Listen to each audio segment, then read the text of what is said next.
Today, I'll show you how I painted this quirky ostrich in watercolor. We'll take a look at the eyes, the beak, the colors in the head and body, as well as the textures and hairs, and that simple background. Let's get started.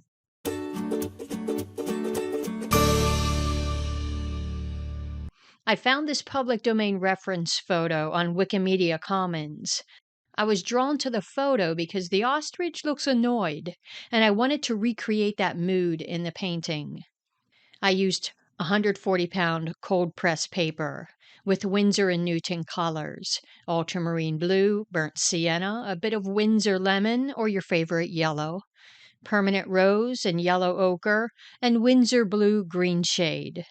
I began with the background, applying the color wet in wet, dampening the paper and laying in color. In reality, I painted the eyes and the beak first, and then I decided to lay in a background. So I applied masking fluid over the eyes. If you wish to use a background, I recommend that you lay that in first before getting the eyes and the beak in place. It will save you a lot of time. I'm using a large brush to wet the paper with clean water. You want the paper to be wet enough that the color will move slightly, but not puddling. Take your time doing this. You want the paper to be evenly wet. I'll lay in pale Winsor blue in the upper part of the painting.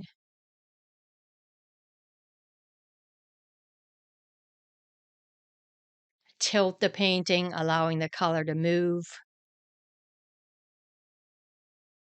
Down here, I'm applying yellow ochre, and I'm keeping it pale at first until I see how it looks on the paper. When it's completely dry, I'll wet the paper again, just like before. This time, I'll lay in permanent rose in between the blue and the yellow. I'm keeping in mind that when the color's dry, it will appear lighter in value. I'll lay in a bit more Winsor blue at the top.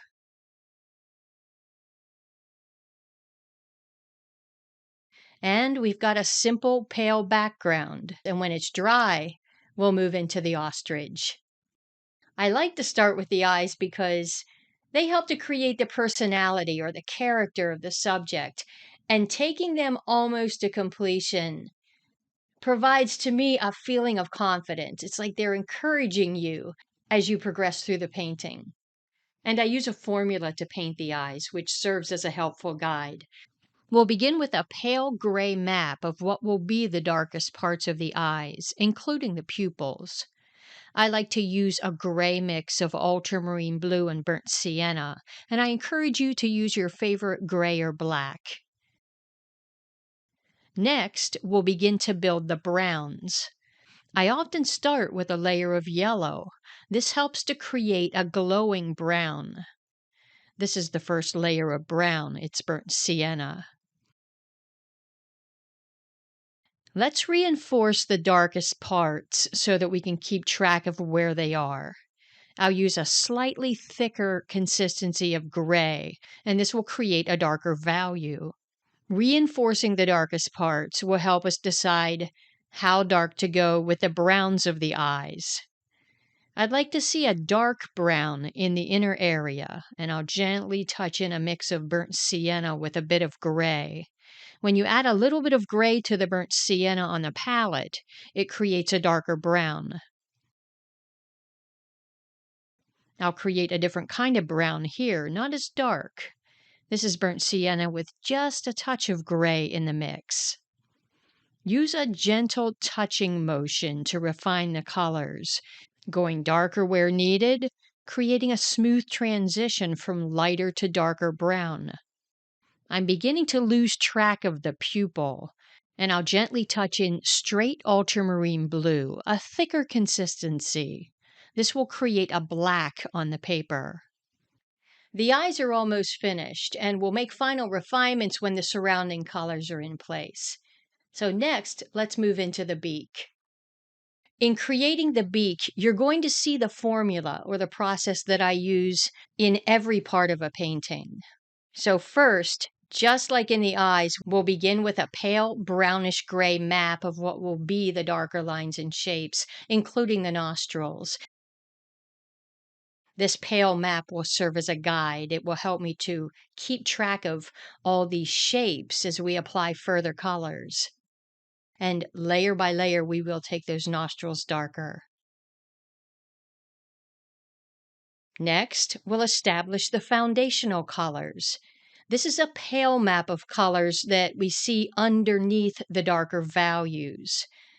I'm seeing a pinkish color and some tan and some gray. I'll begin with the pale pinkish color. I'm applying the color wet on dry so I can control exactly where the color goes, and I'm softening edges, thinking about creating a smooth transition from the pink into the white of the paper. And when you're softening, you want your brush to be clean and barely damp so that you don't release water into that color. For the tan, I'll use pale yellow ochre, anywhere that I'd like to see tan. I'm also seeing gray, and I'll use that pale mix of ultramarine blue and burnt sienna. I find it helpful at this point to reinforce what will be the darkest parts. I'll take the nostrils a little darker with the gray mix. A slightly thicker consistency will create a darker value. Use a gentle touching motion to avoid lifting previous layers of color. Getting these darkest parts in place will serve as a guide in what to do with the midtones, those colors that are in between the darkest and lightest. I'll focus on one color at a time. I'll use the same colors as we did in the initial pale color map. As we apply midtones, we'll be taking parts of shapes a little darker. And we'll also be creating the beginnings of contour and inward and outward curve. I've learned that darker values make it look like that part of a shape is moving away from us or curving away from us, and lighter values seem to come towards us. So we can manipulate dark and light values to create the impression of contour. I'll refine the pinks, going a little darker, thinking about inward curving, and I'll gently apply that pinkish mix over previous layers of brown and gray. And work around areas that you'd like to remain white or lighter in value. We've got the beginnings of color and values in place. And when you're not sure what to do next, follow the formula. Revisit the darkest parts, then the midtones, then the lightest values. Use a gentle touch to go darker in the nostrils. Next, I'll move into the midtones, focusing on one color at a time. I'm asking myself, what needs to go a little darker? And I'm also thinking about reinforcing the impression of inward curve and creating smooth transitions from darker to lighter values and from color to color. And when this is dry, if you'd like to go darker, you could apply another layer. At any time in the painting, if you feel like things are looking rough or disjointed, it's helpful to apply glazes, thin layers of color, or even plain water to slightly smooth and unify. A glaze is a thin layer of color placed over previous colors that have already dried. I like to use glazes to slightly smooth, to refine color, and to unify everything. Here I'm applying a glaze of the pinkish mix, and it's very thin, it's pale. Here I'm applying a glaze of yellow ochre where I'd like to see just a bit more tan. And you can use plain water with your slightly damp brush where you'd like to simply smooth and unify. The beak is just about finished, and we'll return to make final refinements when the surrounding color is in place. Next, we're ready to move into the head and the neck, and I'll use a similar formula. We'll begin by establishing the foundational colors in the head and the neck. These are the pale colors found underneath the darker values and textures. I'm using my imagination in this lesson, not necessarily following the reference photo, and I encourage you to do the same. Use any colors that you prefer, yellows, greens, purples, reds. What did I miss? Have fun with it. We're going to apply thin layers of color along the edges of the head and neck, and I'll do this one color at a time. I'll begin with a thin layer of gray. I'm laying it along the edges of the head and neck, and I'm softening the edges before the color has time to dry. This first layer of color is dry, and I'm feeling like the gray is looking a little too gray. So I thought, how will it look if I apply a thin layer of burnt sienna right along the edges of the head and neck over that previous layer of gray? This might begin to appear sloppy, and that's okay. We've got further layers of color and textures coming. Keep the applications pale, softening the edges, creating a smooth transition into the white of the paper. So far, we've got 2 layers of color right along the edge of the head and the neck, and I will return to apply some different colors. It might be helpful to lay in a pale layer of hairs. So let's take a look at how to do that. I'll use the gray mix, and when you use a thin consistency, you can create nice fine hairs. If you're feeling a little unsure, it's always helpful to practice creating hairs or fur on a separate piece of watercolor paper before moving into the painting. The goal is to create a pale map of the length and the curving of the hairs, and I'm using the reference photo as a guide. It's helpful to break areas down into smaller parts, focusing on one shape at a time. And I find that when you pick up just a bit of color on your clean, barely damp brush, you can create nice, thin, fine hairs. In the neck, I'm using my imagination. I'm not looking at the reference photo. We've got a pale map of hairs or fur or feathers in place. And this will serve as a guide as we further refine color and value and textures. And I'm taking a look at the neck. I think I'd like to see kind of a pinkish color. I'm laying in pale permanent rose along the edges of the neck and softening. When the pink is completely dry, if you feel like it's looking a little too pinkish, you could apply pale yellow ochre right over those previous layers of color. I like how yellow ochre appears when layered over permanent rose. In the head, I'll do the same kind of thing. I'll lay in a pale layer of permanent rose right along the edges, and I'll soften. I'm happy with the colors that I'm seeing in the head and the neck. And I took a step back. I looked at the painting from a distance. I'm thinking, what have I missed? What do I need to give attention to? And my eye is drawn to the eyelashes. I'll use that same gray mix.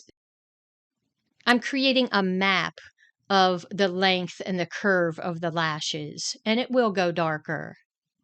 So keep it pale for now.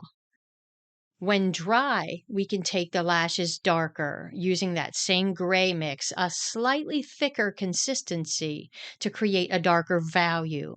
And we'll come back again to go even darker. As we move towards the end of the painting, I find that I'm revisiting the same areas more than once. And I'm reinforcing darkest parts and midtones and refining textures and color. Another layer of hairs will help to create smoother transitions in color and value and enhance the impression of contour and curve. And you can vary the color of the hairs to your preference, more grayish, more brownish, more black, or even other colors. In the neck, I'll create another layer of slightly darker hairs. Here I'm creating some gray textures in the neck using the tip of the brush. And you could use any color that you prefer. I'm feeling like the textures are appearing a little rough. So I'll use plain water and my slightly damp brush to smooth. Or you could smooth with thin layers of color. You want your brush to be slightly wet so the colors will smooth a bit, but not dripping wet because that might smear or lift color. This painting is just about finished. I stopped looking at it overnight. Upon returning, I find it helpful to place the painting on a shelf or place it on the wall and view it in passing. And take notes. Ask yourself, is there anything that just doesn't look quite right? And I always write it down because then when I'm making refinements, I have an outline to follow. So I'll revisit the eyes, the beak, the head, the neck, anything that stands out as needing refinements. Would you like to take the eyelashes or just parts of the lashes a little darker?